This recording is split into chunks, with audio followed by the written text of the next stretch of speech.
Bismillahirrahmanirrahim.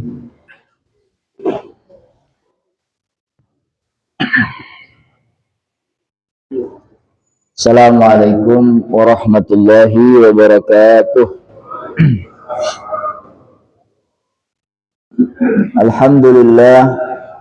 Alhamdulillahi rabbil alamin. Wassalatu wassalamu ala asyrafil anbiya'i wal mursalin, Sayyidina wa maulana Muhammadin sallallahu alaihi wasallam wa ala alihi wa ashabihi ajma'in, amma ba'd. Jamaah kaum muslimin muslimat Masjid Al-Falah ya. Jadi lupa saya. Ya, gara-gara sebulan lalu nggak hadir. Ya, ini 2 bulan nggak muncul. Ya. Mudah-mudahan Bapak Ibu semua sehat walafiat. Di tengah banyaknya orang yang flu dan batuk-batuk. Ya. Ternyata harus bukan banyak minum air, tapi sering minum air. Ya, kalau banyak nanti kagetan. Ya, jadi harus dipersering. Ya, katanya tadi Pak siapa tadi kasih nasihat sama saya. Ya. Oke, kita bersyukur ala kulli hal kepada apa yang telah Allah beri,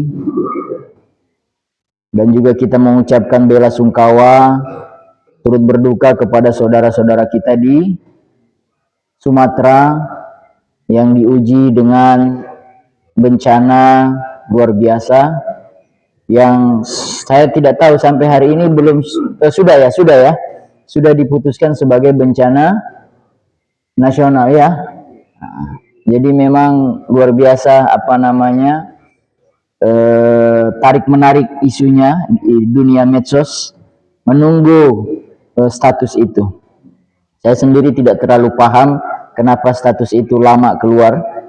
Ya, mungkin ada variabel-variabel yang harus terpenuhi dulu. Ala kulli hal, kita yang ada di Bogor tetap bersyukur, tetapi itu sebenarnya menjadi pertanda keras bahwa Allah bisa saja menimpakan kepada kita seperti apa yang dialami oleh saudara-saudara kita di Sumatera. Kalau hari ini mereka, besok bisa jadi kita. Ya, BMKG juga telah mengingatkan kepada Bogor, Jawa Barat, ya, bahwa kita harus waspada. Mudah-mudahan Allah lindungi. Allahumma idfa'annal bala wal waba wal marad wasyadaid wal fitan. Allahumma shfi mardana wa mardal muslimin. Allahumma sallimna wal muslimin.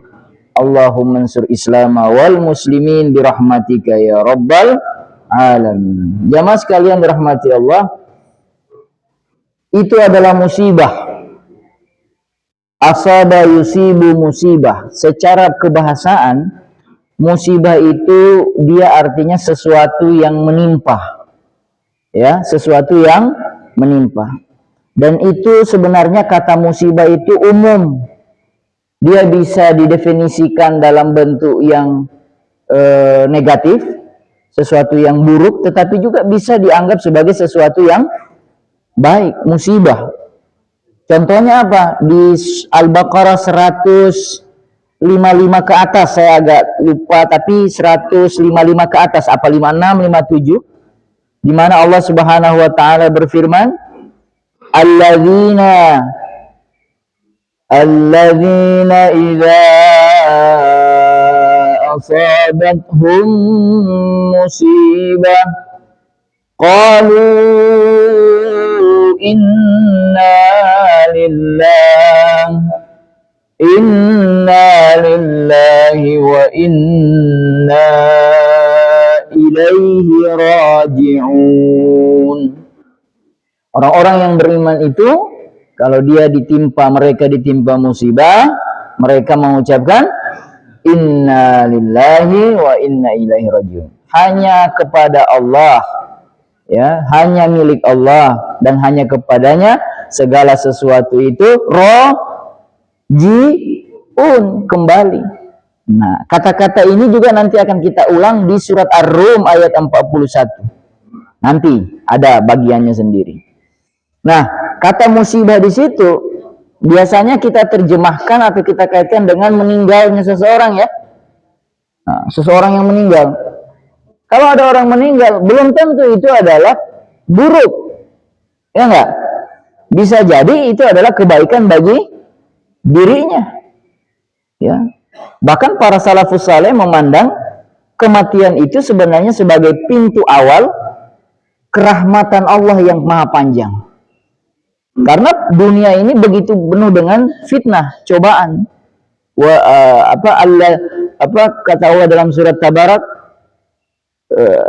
Alladzi khalaqal mauta wal hayata liyabluwakum ayyukum ahsanu amala. Dialah Allah yang menciptakan kematian dan kehidupan, liyabluwakum. Nah, itu ada nanti kata bala, untuk jadikan ujian, bala. Ada musibah, ada bala. Liyabluwakum ayyukum, siapa di antara kalian ahsanu amala, yang paling baik responnya terhadap bala tadi. Nah, kan gitu. Ya. Jadi tidak semua sesuatu yang kita sebut dengan musibah itu diasumsikan sebagai sebuah keburukan. Bisa saja itu sebuah kebaikan. Nah, bagaimana dengan bala? Bala kalau kita buka hampir mirip di surat Al-Anbiya ayat 35 misalnya. Allah Subhanahu wa taala berfirman, kullu nafsin dha'iqatul maut. Semua kita, semua yang bernyawa akan merasakan maut. Wa nabluukum bisyarri wal khairi fitnah.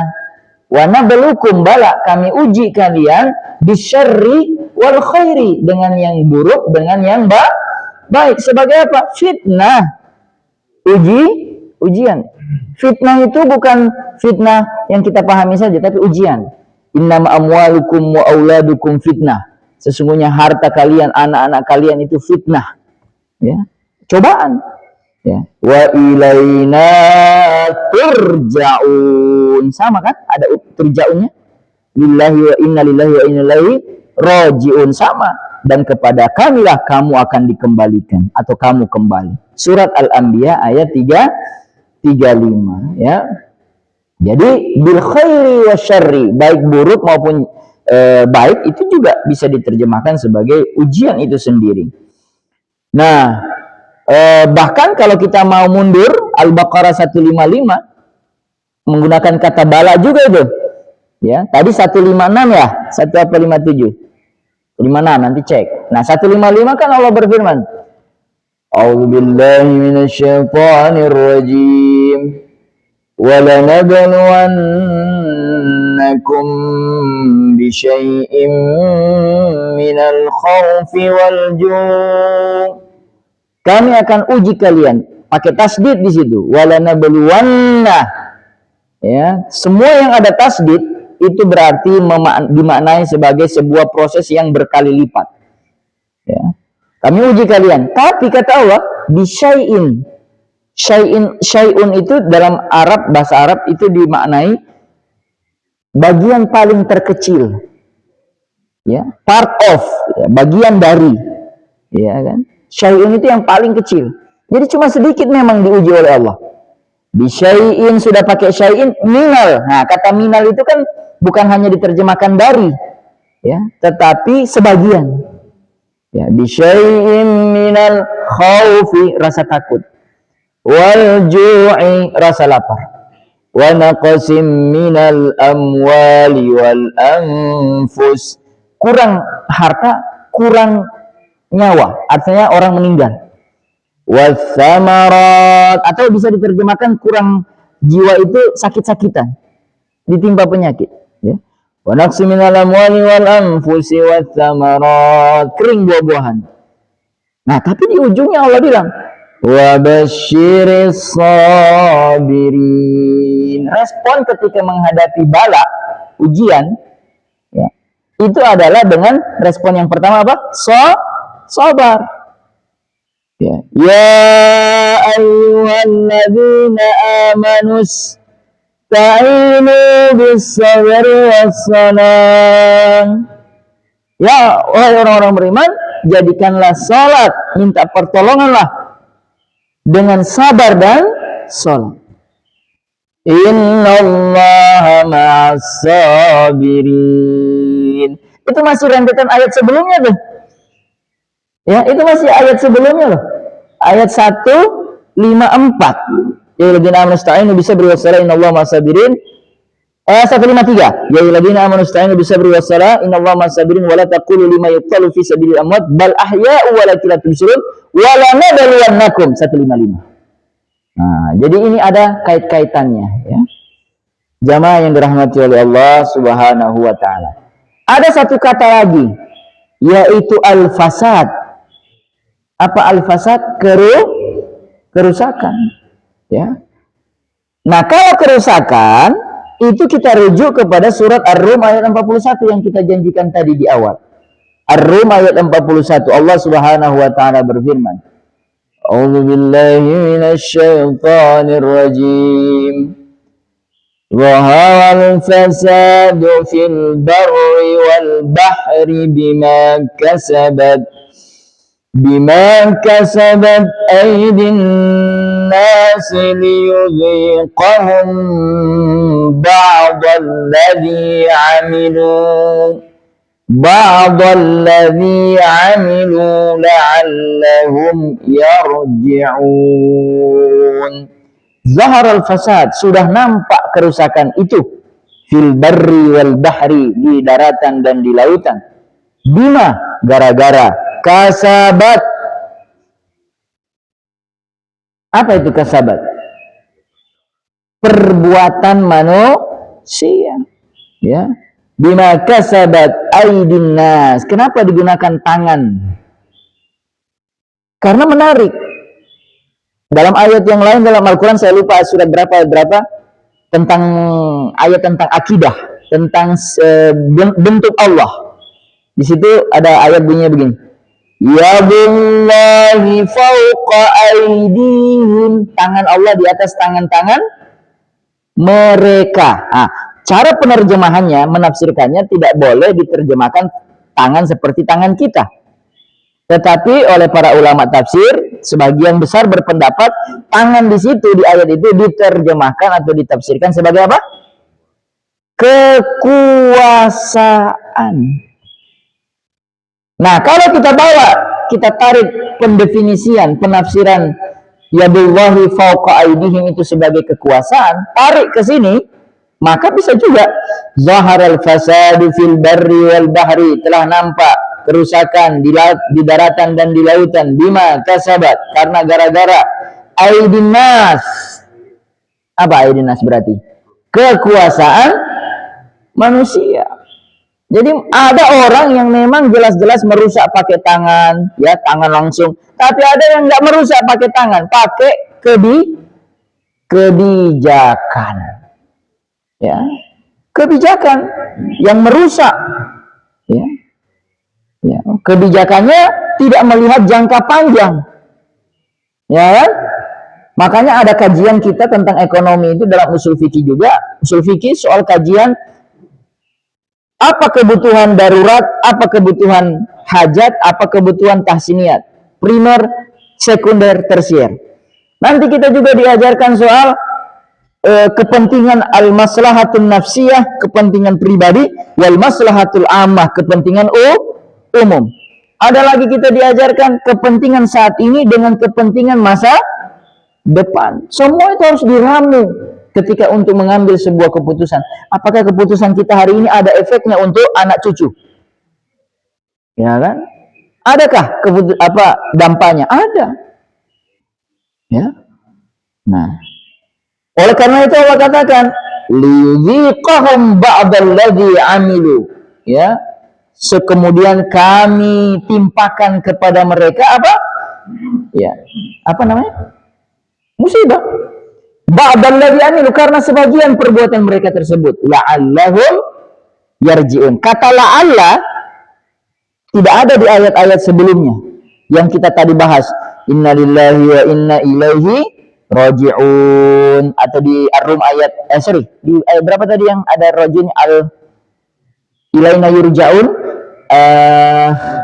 Al-Anbiya 35, wa ilaina yurja'un, kepada kamilah kamu kembali atau mereka akan dikembalikan. Nah, di ayat tentang al-fasad, Ar-Rum ayat 41 ditutup dengan kalimat yang berbeda. Walaupun yarji'un juga, tapi ada satu kata yang mendahulunya. La'allahum yarji'un. Apa kata arti la'allah? Mugi-mugi. Ya. Moga-moga. Berarti kalau ada kerusakan, ada bencana karena kerusakan manusia, sebenarnya Allah tampakkan itu baru sebagian saja. Hanya keinginan Allah itu supaya kita kembali menyadari kesalahan-kesalahan kita, bahwa ternyata kebijakan ini salah, bahwa kebijakan itu kurang tepat, bahwa kebijakan yang sana hanya mementingkan sebagian, dan seterusnya. Harus berintrospeksi diri, la'allahum yarji'un, agar mereka kembali. Ya, jamaah Bapak Ibu yang dirahmati Allah Subhanahu wa taala. Jadi konsekuensi dari musibah atau bala itu berbeda dengan konsekuensi dengan fasad. Kalau bala atau musibah, kita disuruh sabar memang. Allah punya mutlak itu keinginan. Tapi kalau fasad, ente jangan sabar. Ente jangan bilang, ya udah ya kita sabar, ini cobaan. Enggak. Al-fasad nggak boleh pakai kata sabar ya. Al-fasad itu harus introspeksi, perbaiki segera. Ya, bukan sabar dan doa, tapi islah, perbaikan, restorasi, penegakan pertanggungjawaban. Nah, itu yang saya baru baca berita ketika kemudian ada tarik menarik. Kenapa status bencana nasional itu lambat? Karena ternyata ada yang bilang di tulisan itu, ketika sebuah negara ini itu menetapkan status bencana, konsekuensi dari keputusan itu adalah segera dibentuk tim untuk menyelidiki sampai tuntas kenapa penyebab bencana itu. Nah, ada yang berpendapat itu.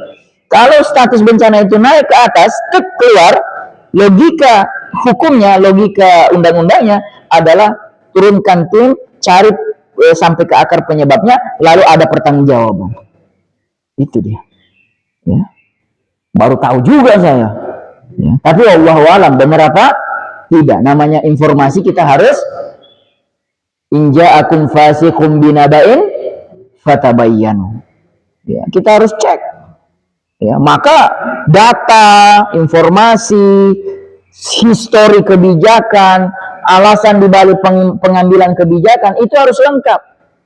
Oleh karena itu kalau ada auditor, yang dicari bukan soal apa yang nampak di kebijakan, tapi apa yang tidak terlihat di balik kebijakan itu. Dokumen-dokumen alasan pengambilan keputusan itu harus ada. Kenapa Anda milih ini? Kenapa bukan pilihan itu? Kenapa milih perusahaan ini Anda jadikan sebagai apa? Misalnya kalau ada apa? Pengadaan. Kenapa dia yang menang? Kenapa bukan itu? Nah, maka dokumen-dokumen itu muncul. Oh, dia kenal harganya begini. Ya begini. Ada proses terjadi. Ini buktinya. Nah, itu audit muncul semua. Jamaah yang dirahmati Allah Subhanahu wa taala. Jadi la'allahum yarji'un, supaya mereka kembali ke jalan yang benar. Ini mengindikasikan adanya mekanisme umpan balik negatif dari alam untuk mengoreksi perilaku manusia. Ya. Jangan dirahmati Allah Subhanahu wa taala, ada satu kata lagi. Azab. Ada musibah, ada al-bala, ada al-fasad. Yang terakhir apa? Azab. Azab itu saya nggak nemu ayatnya, nyari-nyari nggak temu ya, mungkin kurang waktunya, karena baru nyari tadi jam 3. Ya. Habis Isya saya agak kurang sehat, habis Isya langsung tidur, bangun tadi juga agak keliengan, apa saya nggak datang ya? Cuman saya lihat histori WA, bulan lalu saya udah nggak datang, masa saya nggak datang lagi? Bisa 3 bulan nggak muncul, ya, nah datanglah. Nah, mudah-mudahan dengan ini sehat walafiat. Dan bapak-bapak juga yang meluangkan waktu dengan beriktikaf. Niat iktikafnya jangan lupa. Kemudian sambil dengar saya ngoceh begini, istighfar banyak-banyak. Ya. Kalau ada yang bermanfaat ambil, kalau ada yang salah nggak usah diambil. Mohon dimaafkan saja. Namanya juga persiapannya jam 3 subuh tadi. Nah. Jamaah yang dirahmati Allah Subhanahu wa taala. Tapi yang saya dapat adalah azab itu hukuman atas kedurhakaan sistemik. Ah, menarik itu. Kalau dia untuk diri pribadi itu nggak disebut azab. Nggak disebut azab. Dia sistemik. Kesalahannya itu terlalu luas, maka Allah murka. Masih ingat cerita di masa Khalifah Harun ar-Rasyid? Ya, ketika misalnya di masa itu ada kejadian lagi patroli, terus tiba-tiba ada orang yang lagi kumpulan orang main judi, diangkut semua. Ternyata yang diangkut itu ada ustadz. Nah, kemudian ketika di sidang ustadz itu bilang, saya cuma nonton doang. Nah, kata Khalifah, dia yang paling dihukum pertama. Ya kan? Loh, kenapa? Ya karena kehadiran Anda tidak ada fungsinya. Takutnya malah orang membaca dari luar, Anda dianggap sebagai pembenaran. Ya. Karena kalau azab itu turun, dia tidak milih-milih. Dia tidak milih siapa yang nebang pohon. Dia sikat semua. Ya. Yang dia tidak milih yang siapa yang langsung. Yang nggak ada urusan apa-apa, anak kecil, bayi, ya, orang tua, lansia, yang kena dampak semuanya sikat, sapu rata. Ya kan? Makanya dalam ayat Al-Quran itu azab yang kita ngerikan itu adalah ketika Allah ingin mengganti sebuah generasi. Dia hapus semua, gampang, biar muncul generasi yang baru. Ya. Jamaah yang dirahmati Allah Subhanahu wa taala. Ketika kita masuk di area azab, maka responnya bukan lagi sabar, salah besar, dan responnya bukan lagi apa tadi kalau al-fasad perbaikan. Nah, kalau sudah azab, apa responnya? Taubat. Nah, sehingga muncullah ide dari Paus yang keberapa? Taubat ekologi. Namanya taubat lingkungan. Jadi taubatnya jangan cuma taubat karena maksiat mata, taubat yang sifatnya perbuatan pribadi. Ya, harus ada namanya taubat lingkungan. Apa itu? Kita ngerusak lingkungan kita. Ya. Dan ya bisa jadi saya juga melakukan kesalahan. Misalnya ketika saya kuliah itu ditanya sama dosen saya, Pak Solah, di rumah pakai air pam atau sumur? Saya jawab apa adanya, sumur. Ya kalau sumur, berapa banyak orang yang ikut misalnya sumur gali terus, nanti lubang di bawah ini. Nah, saya bilang ya mohon maaf, berarti saya bersalah di situ ya. Nah, ya. Kemudian akhirnya untuk konsep itu muncullah yang kita sebut dengan menampung air hujan. Jadi air itu apa kita sebut biopori. Kita lubang-lubangi supaya dia masuk ke dalam saluran tanah, supaya dia simpan lagi di dalam. Wallahu alam, ini kajian tersendiri. Ya, taubat ekologi namanya. Jamaah yang dirahmati Allah Subhanahu wa taala, maka sekarang kita mau lihat kita lihat sejarah. Bagaimana sejarah ekonomi politik, ya, ekonomi politik bencana pada masa Umar bin Khattab. Nah, bagaimana respon Umar bin Khattab waktu itu? Bagaimana tahun 18 Hijriah, 639 Masehi, yang kita kenal dengan namanya Amur Ramadah, tahun kelaparan. Amur Ramadah, lapar tahun itu, kelaparan, tahun 18 Hijriah, melanda Hijaz, Madinah, diikuti oleh kelaparan massal dan wabah penyakit di Syams. Maka respon kebijakan Umar ternyata menjadi standar dalam manajemen krisis hari ini. Contoh, ketika terjadi itu, ya, Ramadah itu, krisis Ramadah namanya, Umar bin Khattab melakukan moratorium penundaan zakat ternak. Ditunda, ditarik zakat ternak. Karena apa? Karena kenyataannya aset produktif masyarakat, ternak, unta, dan kambing waktu itu menyusut drastis atau mati akibat kekeringan. Umar bin Khattab mengambil keputusan menunda pemungutan zakat ternak. Alasannya sederhana. Memungut pajak zakat dari basis modal yang sedang hancur itu akan memperdalam resesi, memiskinkan pembayar zakat itu sendiri, muzaki, dan menghancurkan kemampuan pemulihan ekonomi jangka panjang. Nah, ini menarik. Apakah ada bisa ditiru terobosan Umar bin Khattab ini? Bagi mereka yang di sana, di Sumatera, tahun ini misalnya, apakah ada pengurangan pembayaran zakat, pajak, zakat, oke, pajak. Bagaimana MUI kemarin keluar fatwanya kan? Pajak tidak boleh dibebankan kepada objek makanan, ya kan, kebutuhan pokok. Tapi mungkin itu kan terlalu umum itu bahasa fatwa itu. Karena kan perlu diturunkan lagi lebih detail operasional, definisi operasionalnya. Karena kalau cuma disebut kebutuhan pokok, orang-orang yang banyak duitnya kan tidak punya masalah dengan itu. Yang masalah itu kan yang orang pendapatannya sedikit. Sementara makanan atau kebutuhan pokok itu adalah kebutuhan yang krusial, setiap hari dia butuh. Nah, bagaimana kemudian itu kena pajak juga dalam konteks dia beli, harga belinya itu sudah masuk dalamnya pajak, instrumen pajak. Ya. Nah, jadi bisa nggak itu muncul? Ya, terkait musibah saudara-saudara yang di Sumatera, maka dikurangi pajaknya. Seperti itu. Ya.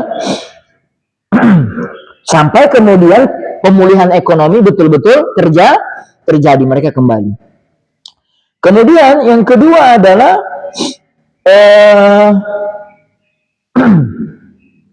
oh iya, sama itu, masih sama. Di situ ditulis bahwa dalam situasi bencana atau krisis ekonomi yang hebat, negara diperbolehkan untuk memberikan insentif pajak. Namanya istilahnya tax holiday. Bagus ya. Holiday kan libur. Ya. Pajaknya libur dulu. Ya. Penundaan pembayaran kewajiban fiskal, ya, atau relaksasi regulasi untuk mencegah kebangkrutan massal. Ya, nanti dapat ditarik kembali saat likuiditas kemampuan masyarakat sudah pulih. Nah, itu satu. Yang kedua, Umar menyadari bahwa Madinah sebagai ibu kota tidak punya kapasitas produksi pangan yang cukup untuk menopang populasi yang membengkak akibat pengungsi. Maka respon beliau menunjukkan pemahaman tentang logistik dan integrasi ekonomi. Umar mengirim surat perintah darurat kepada gubernur-gubernur provinsi yang surplus pangannya dan tidak terdampak parah. Amr bin As di Mesir, gubernur, dikirim surat. Muawiyah di Syam dikirim surat. Abu Musa al-Asari, gubernur di Irak. Di surat itu Umar bin Khattab mengatakan, kirim segera bantuan logistik, gandum, minyak, pakaian dalam skala besar. Nah, ini seperti ini. Ya. Kalau saya lihat video kemarin, siapa? Seorang, ya siapa itu? Vasco ya? Vasco siapa nama lengkapnya? Politikus itu DPR apa MPR? Dia telepon KDM. Vasco ya? Ah, Vasco, dia telepon KDM. Dasko bukan Vasco, Dasko. Kalau Vasco da Gama. Dasko itu nelponan dengan KDM. KDM berjanji untuk mengirim pasokan ke sana dari Jawa Barat. Ya, berapa mobil? Tapi kita belum lihat video. Betul nggak dikirim? Ya kan? Kalau nggak ada video hari ini semua jadi hoax. Ya kan? Harus ada video. Nah, jadi jamaah yang dirahmati Allah, berarti sebenarnya konsep utamanya begini. Ketika saudara-saudara kita terkepung secara logistik dan lain sebagainya, maka tugas kita adalah membantu dari sini. Kalau kita tidak bisa terjun langsung, maka berarti yang dibutuhkan apa? Donasi. Nah, donasi. Kumpulkan. Ya. Dan yang mereka butuhkan memang logistik. Sehingga untuk mempercepat pengiriman bantuan dari Mesir, Umar memerintahkan pembukaan kembali kanal kuno yang menghubungkan Sungai Nil dengan Laut Merah, dikenal sebagai terusan Amirul Mukminin. Ada tuh. Dan langkah ini strategis karena apa? Memangkas waktu pengiriman gandum ke pelabuhan yang terdekat dengan Madinah, memastikan stabilitas pasokan pangan yang cepat. Namanya disaster supply chain management. Manajemen distribusi supply dalam konteks kebencanaan. Dan memang ada jurusannya ternyata. Di UGM ada jurusannya, namanya jurusan kebencanaan. Saya masih ingat waktu saya masih di Basnas. Di Basnas itu ada namanya bagian BTB, Basnas Tanggap Bencana. Itu yang mimpin unit ini, Bapak Ibu tahu, perempuan lulusan jurusan kebencanaan S2 UGM, kalau saya nggak salah ingat. Ya, jadi kalau dengar UGM jangan lihat kasus ijazah aja, masih banyak yang lain. Ya, ya, ya. Dia mimpin tuh, dia wanita, dia pimpin tuh laki-laki di bawahnya banyak sekali. Ada yang pokoknya yang bagian jago menembus medan bencana, yang jago bawa mobil gardan, yang kuat-kuat dia pimpin, kamu ke sini, ini begini, bawa pasokan segini, nanti lalu lintas komunikasi, dia atur semua. Nah, jadi akhirnya memang saya mau mengatakan kepada mahasiswa saya bilang ada satu pekerjaan yang tidak pernah akan hilang sampai yaumul qiyamah. Kalau dosen mungkin bisa hilang, yaitu apa? Amil zakat. Karena zakat itu tidak pernah selesai sebelum apa? Kiamat datang. Dan kapan kiamat datang? Kalau Nabi Isa sudah turun. Makanya ayat tentang Nabi Isa di surat Maryam, Bapak Ibu bisa cek surat Maryam. Kalimat Nabi Isa begini, wa ausani bisalati waz zakati madumtu hayya. Aku diwasiatkan oleh Allah kepadaku dengan salat sama zakat. Zakat itu sudah ada dari syariatnya Nabi Isa. Wa ausani, aku diwasiatkan bisolati wa zakati, salat dan zakat, madumtu hayya, selama aku hidup. Sekarang Nabi Isa sudah mati atau masih hidup? Masih hidup. Akidah kita mengatakan masih hidup. Nanti turun. Kalau sudah turun berarti sudah habis. Jadi sekarang pertanyaannya, mau lihat Nabi Isa turun apa enggak? Kalau mau berarti siap-siap, itu tandanya. Ya. Nah, makanya saya bilang sama mahasiswa saya, pekerjaan yang akan selalu ada itu amil zakat. Loh, emang bagaimana Pak? Loh, mereka belum tahu. Anda jangan mengira, saya bilang sama mahasiswa, amil zakat itu jangan Anda kira cuma tugasnya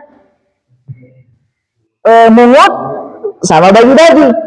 Kalau ada kebencanaan, amil zakat harus turun. Ya enggak? Ini penting profesi ini.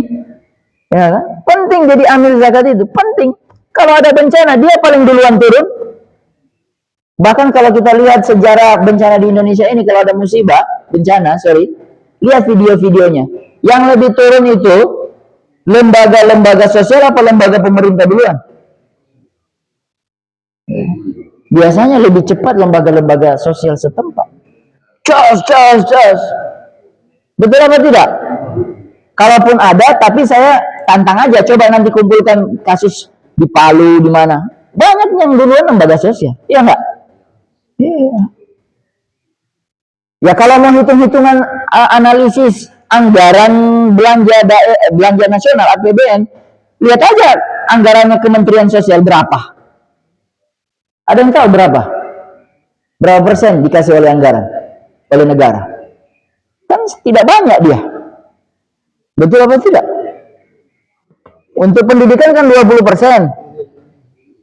Untuk militer berapa? Banyak itu. Nah, untuk sosial, bencana sosial, untuk yang kebencanaan begini itu tidak banyak. Makanya ditambal dengan lembaga-lembaga sosial, lembaga zakat, lembaga wakaf, itu ngambil posisi itu. Jangan dirahmati Allah, di Madinah Umar mendirikan pos-pos distribusi makanan dan dapur umum raksasa.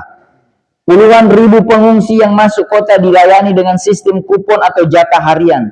Dan Umar mengawasi langsung proses ini, memastikan tidak ada penimbunan ihtikar atau nauzubillah min zalik, korupsi dalam penyaluran bantuan.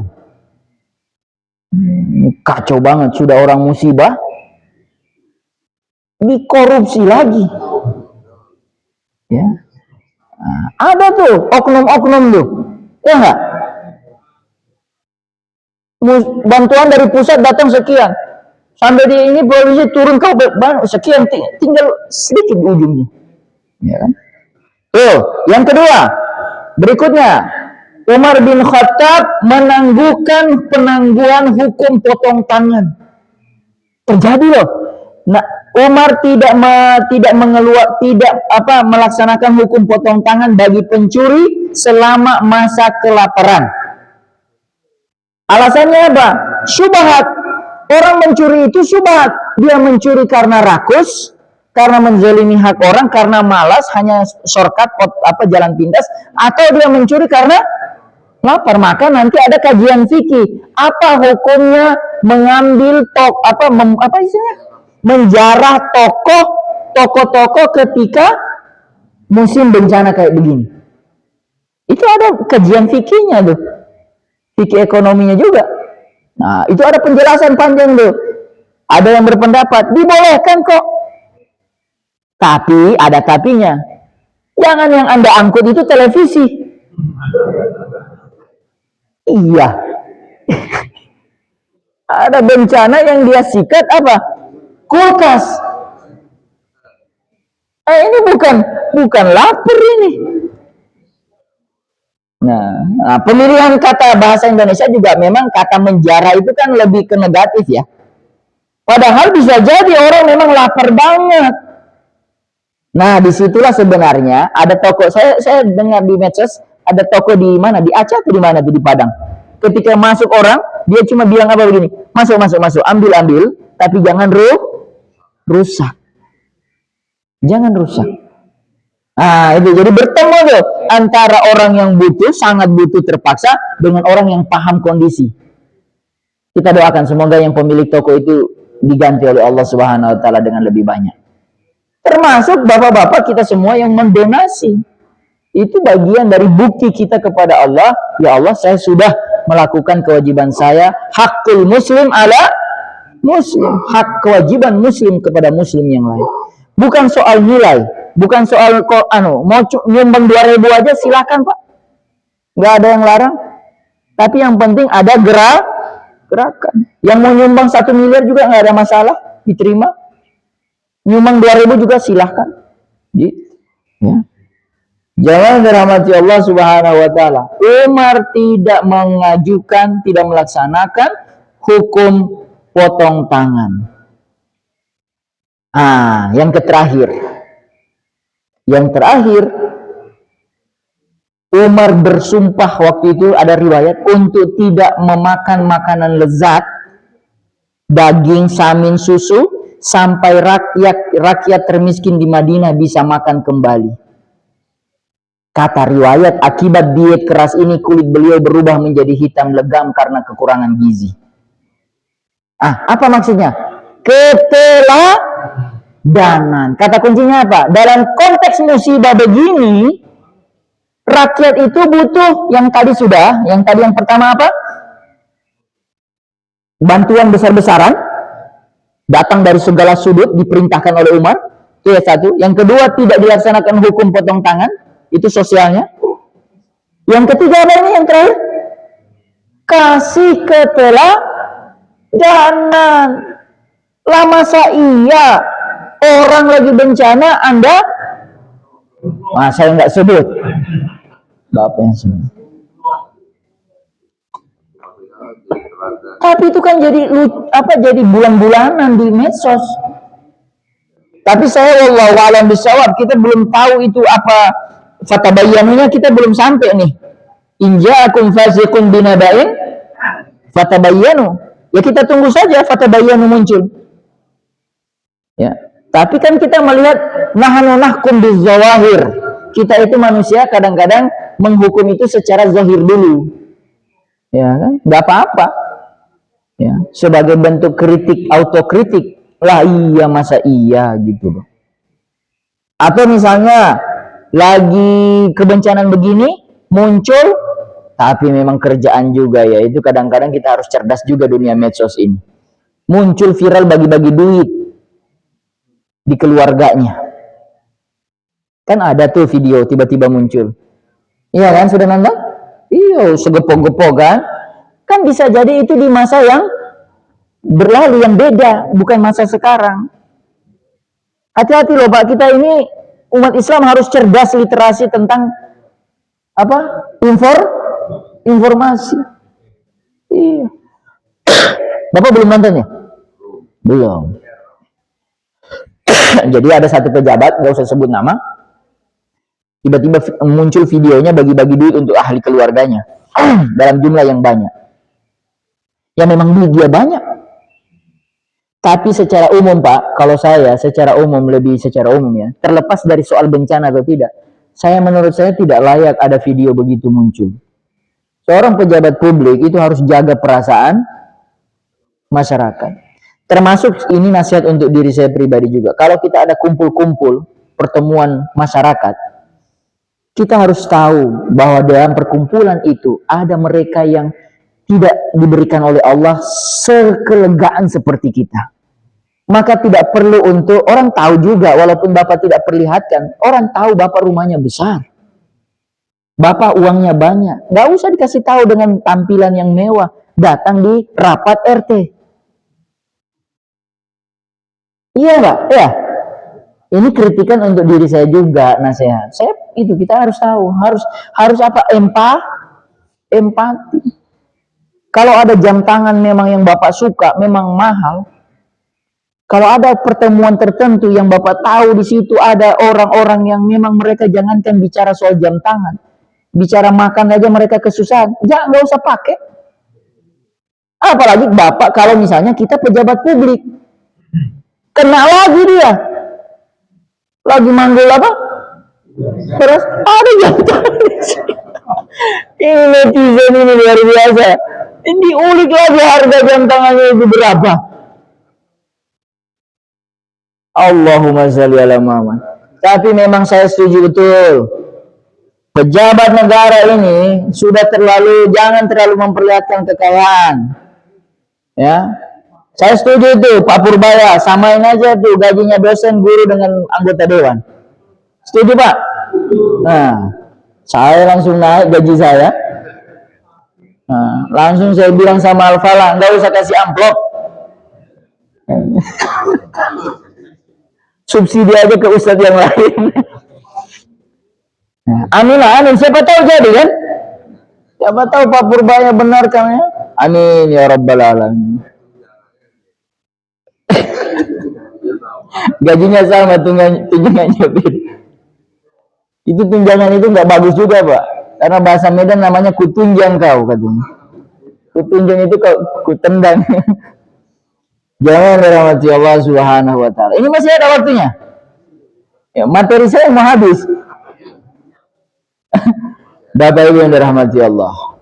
Kita pindah ke tema yang lain. Walaupun sudah sempat termention tadi adalah di tengah situasi begini, tengah kelangkaan, moralitas ekonomi harus kita ingatkan. Satu, larangan keras terhadap pelaku-pelaku penimbunan. Yang kita sebut dengan bahasa Arabnya ihtikar. Betul? Nimbun. Ya, nimbun barang. Ya. Supaya apa? Harganya jadi naik. Masih ingat waktu Covid datang tahun 2020? Yang mahal apa? Masker. Yang mahal apa? Obat-obatan. Oksigen. Mahal harganya langsung naik. Ya kan? Barang siapa, kata Rasulullah SAW, hadis riwayat Ahmad, barang siapa menimbun barang kebutuhan selama 40 malam, maka ia terlepas dari jaminan Allah. Ada orang dasar ya, ketika dengar hadis begini, dia timbun, tapi cuma 39 hari. Kurang ajar juga. Karena dia baca hadisnya 40 malam. Dia bikin timbun 39 hari. Ya. Allahu Akbar. Ya. Mayoritas ulama membatasi ya, ini pendapat. Mayoritas ulama membatasi yang disebut dengan nimbun barang itu yang dilarang pada kebutuhan-kebutuhan pokok. Tapi ulama kontemporer seperti misalnya mazhab Abu Yusuf itu memperluasnya ke semua komoditas yang dibutuhkan publik, bukan hanya makanan pokok. Ya. Sebagian besar ulama hanya fokus ke makanan pokok, jangan nimbun makanan pokok. Tapi ulama kontemporer bilang, oh jangan makanan pokok doang. Karena hari ini yang namanya kebutuhan itu bukan sekedar makanan pokok. Misalnya masker saat pandemi, bahan bangunan pasca gempa, tenda, obat-obatan. Itu kan bukan makanan pokok, tapi dibutuhkan. Jadi jangan disempitkan dengan makanan pokok. Gitu. Ya. Ya. Maka pemerintah berwenang melakukan inspeksi gudang. Ya, memaksa pelaku untuk menjual stoknya ke pasar, bahkan menyita barang tersebut jika masih membangkang. Ya.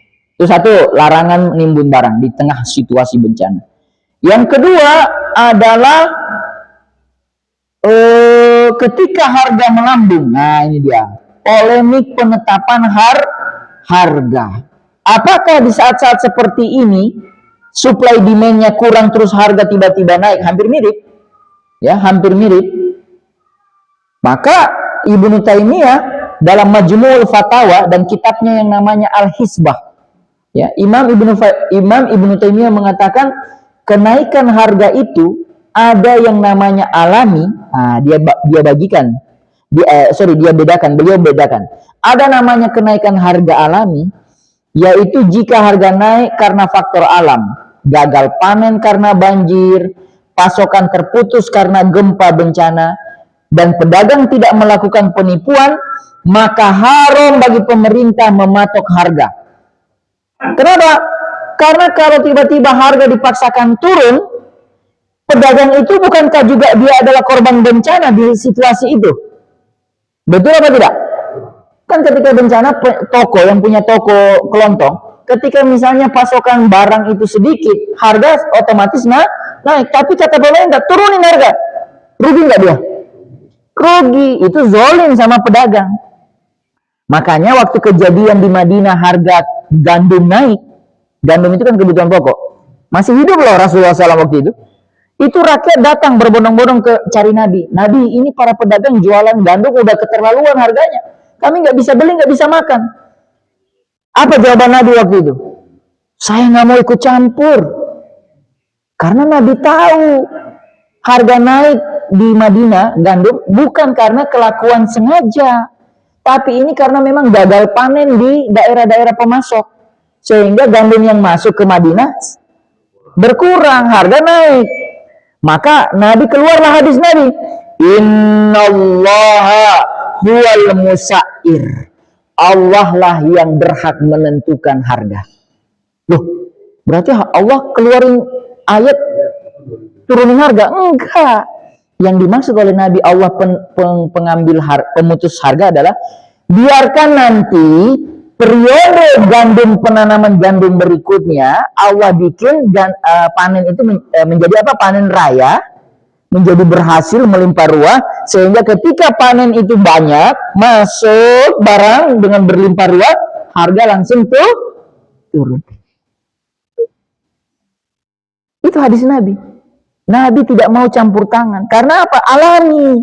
Kenaikannya alami. Nah, beda dengan kata Imam Ibnu Taimiyah, kalau kenaikan itu manipulatif. Tadi monopoli, penimbunan, kartel, memanfaatkan bencana. Maka di situ kalau pemerintah memang lihat ada orang-orang yang sengaja naikin harga dengan karena memang bukan alami, tindak. Ya kan? Tindak. Jangan dirahmati Allah, kita tindak. Bagaimana fungsi zizwaf dalam kebencanaan ini? Zakat, infak, wakaf, dan sedekah. Kita pindah. Fatwa MUI nomor 66 tahun 2002, pilih baru berapa tahun lalu. 66 tahun 2022 telah memberikan kepastian hukum mengenai penggunaan dana zakat untuk bencana. Zakat yang biasanya memiliki aturan distribusi ketat, itu mendapatkan adaptasi kontekstual. Apa itu? Fakir miskin, korban bencana yang kehilangan seluruh asetnya, rumah, kendaraan, lahan, secara instan jatuh ke dalam kategori fakir miskin, meskipun sebelumnya baru berapa hari yang lalu mereka itu orang kaya. Betul? Jadi tidak boleh bilang kamu kan orang kaya sebelumnya, cuma baru kemarin kamu gini. Enggak. Dia dalam kondisi bencana itu tidak boleh kita tahan dia datang ke dapur umum. Kamu kan punya aset. Iya, masalahnya dia asetnya ada dalam bentuk tabungan. Tabungan sementara ini lumpuh semuanya. Tidak boleh. Terus tiba-tiba akuntansi zakatnya, jangan, dia nggak boleh orang kaya. Enggak. Fatwa nomor 60, berapa tadi? 6 tahun 2022 mengatakan semua yang kena bencana pada saat itu bisa dikategorikan sebagai fakir miskin mustahik. Fatwa 2-3 tahun lalu, 3 tahun lalu. Ya. Kemudian korban yang terpaksa berutang untuk biaya pengobatan atau perbaikan rumah akibat bencana berhak menerima zakat untuk melunasi beban tersebut. Berarti ini bicara soal pasca bencana. Artinya pemerintah juga, ini yang tadi kita bilang, apa tindakan pemerintah pasca bencana ini? Akan harus bangun lagi. Kalau saya lihat video Turki setelah gempa mereka, kan mereka itu juga adalah negara yang rajin gempa ya. Turki itu suka gempa loh. Tapi setelah gempa bangun kembali itu apartemen dengan jalan-jalan yang bagus. Ada video saya nonton. Nah, bagaimana negara kita ini? Ini soal political will Pak Prabowo. Setelah bencana, apakah Aceh, Sumatera Utara, Sumatera Barat akan dapat apa? Perhatian khusus untuk kembali membangun infrastruktur. Berarti harus ada pos-pos lain yang digeser. Ya enggak? Jangan fokus lagi kepada yang lain, misalnya apa? Geser sedikit. Iya, militernya dirubah, misalnya pos-pos militer itu tarik sedikit ke sini, set, ini bencana. Gitu loh. Kemudian pengungsi yang terisolasi dari akses keuangannya pada saat bencana dikategorikan sebagai musafir yang kehabisan bekal. Kemudian fisabilillah di fatwa itu. Fatwa memperluas makna ini untuk mencakup fisabilillah kemaslahatan umum yang mendesak. 1. Biaya operasional relawan. Bapak Ibu tahu, yang namanya relawan di bencana itu, amil zakat itu sedikit jumlahnya. Betul? Saya udah pernah ngalamin itu. Ketika kita turun di bencana, amil yang dari kantor, yang dari lembaga, itu jumlahnya tidak lebih banyak daripada jumlah yang dibutuhkan. Maka muncul relawan-relawan itu, yang orang-orang yang kuat-kuat, yang hebat-hebat, orang-orang situ yang simpul-simpul masyarakat, anak-anak muda, karang taruna. Mereka ini selain adalah korban bencana itu sendiri, mereka mau membantu para amil mendirikan posko, bagi-bagi distribusi. Mereka itu boleh dapat Dikasih apa? Uang? Uang apa? Uang lelah. Kasih dia rompi, bencana rompi, relawan, terus di belakangnya relawan. Nanti hitungannya harian. Satu hari dapat 50.000, 100.000, berarti berapa hari dia kerja? Kasih. Gitu loh. Ya kan? Ya. Jamaah dirahmati Allah Subhanahu wa taala. Tadi saya dengar sudah bunyi. Sudah. Oke. 8 menit lagi. Ada pertanyaan kira-kira? Ada pertanyaan enggak? Enggak ada ya? Oke, silakan, Pak. Waalaikumsalam warahmatullahi wabarakatuh.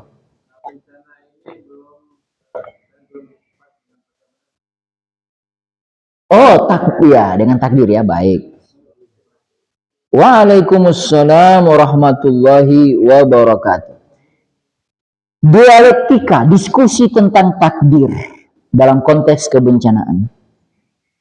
Terdapat kesalahpahaman kesalahan fatal yang menganggap bahwa bencana semata-mata dianggap sebagai takdir. Kenapa? Kita baca. Tadi kan saya kasih ada 4 musibah, bala, fasad, sama azab. Kira-kira bencana yang kita lihat hari ini di Sumatera, itu kita mau masukkan di kategori mana? Hati-hati. Ya, kalau azab tersinggung juga. Ya kan? Kena azab, mereka nanti tersinggung. Ini pemilihan komunikasi publik juga dijaga. Bisa nggak kita sebut ini al-fasad? Al-fasad berarti kerusakan disebabkan oleh aidinas, tangan manusia.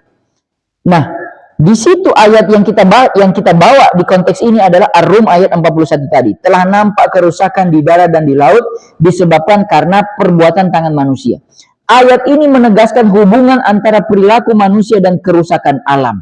Sehingga disinilah perlu ada mitigasi. Nah ini, kalau kita hanya anggap ini sebagai takdir semata, maka nanti saya khawatir atau kita khawatir kita tidak ada upaya pencegahan dari awal. Takdir itu tidak boleh dimaknai ketika hanya sudah terjadi, tetapi takdir juga harus kita maknai sebagai sesuatu yang harus kita persiapkan dan kita persiapkan dari awal. Saya tanya, takdir kita mati kan? Wafat kan? Meninggal takdir kita? Pertanyaannya, kalau itu memang takdir, naik pesawat, pergi ke luar kota naik pesawat, takdirnya kalau pesawat ini jatuh, meninggal kan? Tapi saya tanya, apa persiapan Bapak sebelum naik pesawat? Itu untuk diri sendiri. Ada nggak mitigasi untuk keluarga yang ditinggal? Ya nggak? Harus ada. Ya. Makanya kita sebut, bagaimana kemudian mitigasi pencegahan terhadap, bukan untuk bicara menghindari takdir. Lihat lagi-lagi Umar bin Khattab. Umar bin Khattab ketika mau melakukan invasi salah, itu berarti perluasan wilayah. Kan waktu itu ada kejadian, pernah dengar sejarah ini? Mau ke satu daerah terus tiba-tiba datang mata-mata, jangan ke sana wahai Umar, lagi apa? Wabah. Umar langsung bilang, wahai pasukan, mundur, balik kita. Ada sebagian besar sahabat yang itu protes, wahai Umar, Anda lari dari takdir Allah. Kita ini fisabilillah loh, mau berjuang. Kalau mau mati karena wabah, mau mati karena perang, biarin aja. Apa jawaban Umar? Saya nggak lari dari takdir, tapi saya berpindah dari takdir yang kurang baik, ya kalau kita masuk ke sana kena, kepada takdir yang lebih baik. Maka menjawab pertanyaan tadi, bagaimana kita mengkaitkan dengan takdir di sini? Jangan kita anggap atau mendiskusikan kata takdir hanya sebagai sebuah bentuk pasca bencana. Tapi tetap kita juga harus mikir dari sekarang, terutama kita sekarang yang belum kena seperti saudara-saudara kita di Sumatera. Apa yang harus kita lakukan hari ini sebelum musibah itu betul-betul kena? Yang paling sederhana, sudah nggak siap di rumah tas kebencanaan? Tahu kan tas kebencanaan? Tas yang kalau kemudian kalau tiba-tiba gempa, gitu. Termasuk adalah memperbanyak zikir dan taubat kepada Allah Subhanahu wa ta'ala, supaya azab itu, supaya bencana itu tidak diturunkan kepada kita. Nah, gitu Pak. Hanya itu yang bisa saya jawab. Jadi takdir jangan dibaca sebagai after saja, tapi takdir harus kita jadikan sebagai alat untuk bicara sebelum takdir itu terjadi. Nah, ini perbincangannya luas, bisa kemana-mana pertanyaan Bapak ini. Masih ada waktu atau saya harus hentikan? Masih ada. Termasuk misalnya, mohon maaf, pernah saya diskusikan juga kepada Bapak Ibu, ibu-ibu. Ibu-ibu ketika dengar masa iddah, atau bapak-bapak ketika dengar masa iddah, berapa lama masa iddah? 4 bulan, berapa bulan? 3 bulan ya, hampir 3 bulan. Apa yang Bapak Ibu pahami tentang masa iddah? Sederhana aja, apa yang Bapak? Apa itu masa iddah? Masa tunggu itu masa tunggu ngapain? Masa tunggu tidak boleh ada lamaran masuk. Betul? Ya.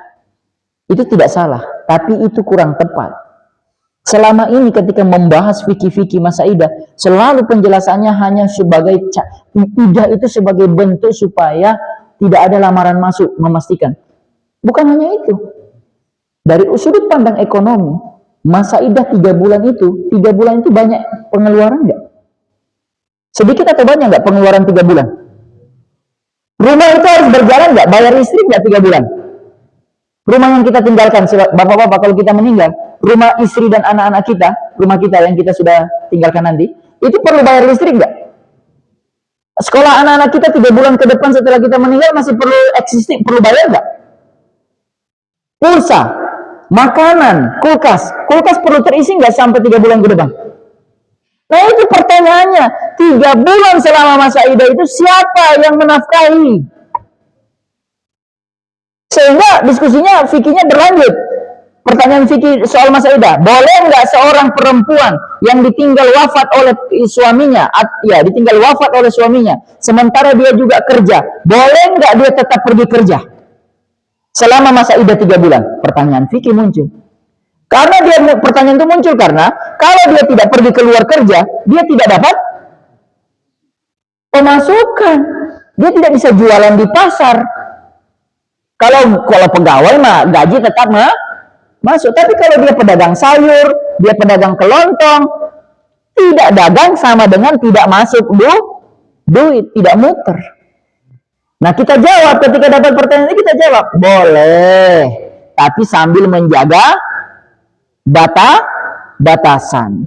Nah artinya sebenarnya masa iddah itu kesalahan fatal kalau hanya diterjemahkan sebagai makna menunggu lamaran lain masuk. Oh bukan itu. Masa iddah termasuk adalah persiapan. Nah ini takdir. Kita tahu kita akan meninggal Pak, tapi apakah kita sudah siapkan untuk mereka kalau kita tiba-tiba meninggal besok? Hitungan saya adalah sederhana. 1 bulan pengeluaran kebutuhan makanan pokok di rumah itu berapa banyak? Katakanlah 5 juta. Berarti 5 kali 3 berapa Pak? 15 juta. Berarti 15 juta harus ada cadangan 15 juta di sirkulasi keuangan rumah tangga. Sederhana saya, hitungan kasar saya. Kalau sebulan 5 juta, berarti masa iddah 3 bulan, 3 kali 5 juta, 15 harus standby. Wallahu alam bisawab. Itu memahami takdir. Terima kasih karena sudah bunyi kita sholat syuruk. Saya mohon maaf atas kesalahan banyak dalam menyampaikan materi ini. Ini bukan untuk Bapak tapi untuk saya juga, untuk kita semua. Kita simpulkan satu, karena selalu harus ada kesimpulan. Saya dikritik kalau ceramah panjang, ujungnya nggak ada kesimpulan. Kesimpulan pertama, musibah yang terjadi untuk saudara kita itu kita anggap sebagai bagian dari takdir Allah Subhanahu wa taala. Satu kesimpulan. Yang kedua, kita harus belajar banyak dari musibah itu, yaitu termasuk adalah menyiapkan diri kita kalau bencana itu juga terjadi. Ketiga, poin ketiga, bantu saudara-saudara kita sekecil apapun bantuan Bapak Ibu. Ya, itu yang ketiga. Dan yang keempat, kesimpulannya, kita dorong negara untuk punya empati, baik dari negara itu sendiri sebagai sebuah sistem, pajaknya, infrastrukturnya pasca bencana, termasuk kepada para pejabat untuk lebih banyak menjaga perasaan rakyat yang sedang ditimpa bencana ini. Itu kesimpulan yang bisa kita ambil. Wallahu a'lam bishawab. Mohon dimaafkan. Wabillahi taufiq wal hidayah. Wallahu muwaffiq ila aqwamit thoriq. Wassalamualaikum warahmatullahi wabarakatuh.